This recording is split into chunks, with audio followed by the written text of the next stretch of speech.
Politiemeesken bin vannacht in Anjem bekogelen met stenen, vuurwerk en bierflesjes. De politie kwam al op meldingen van oerlast in het dorp. Een groep van 30 rond 40 meesken stuurt vuurwerk aan en maken een soort leven. Toen de politie er kwam, werd er vuurwerk naar haar smieten.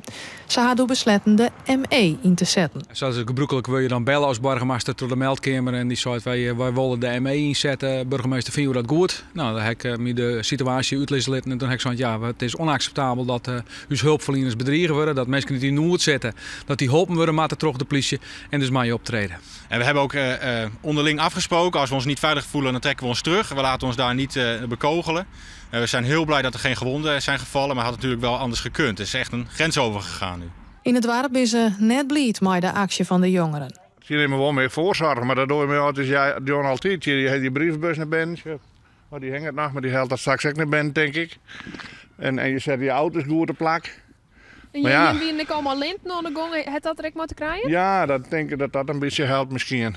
Ik wil zeggen dat we hier gaan nou.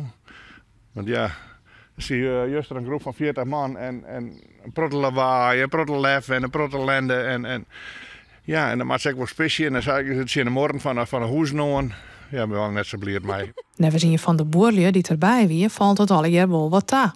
Voor de jeugd die maar een plakje gaan, dus ja, dan dit meestal het feest de hoeken wel een beetje waar ze dan verzamelen.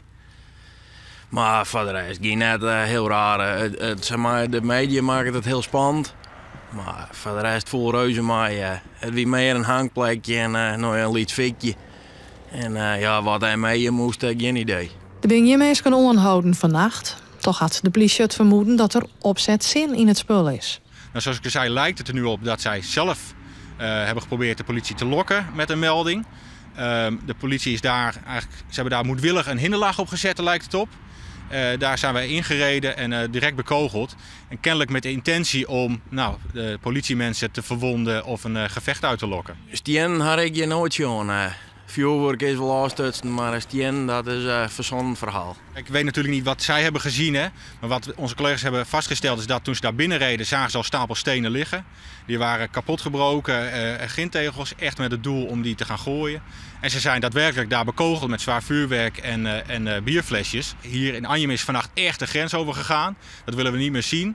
En we roepen ook eigenlijk de andere bewoners van Anjem op, maar ook van die andere dorpen, om hun dorpsgenoten daarop aan te spreken. Jongens, terug in het gareel, dit gaat echt veel te ver.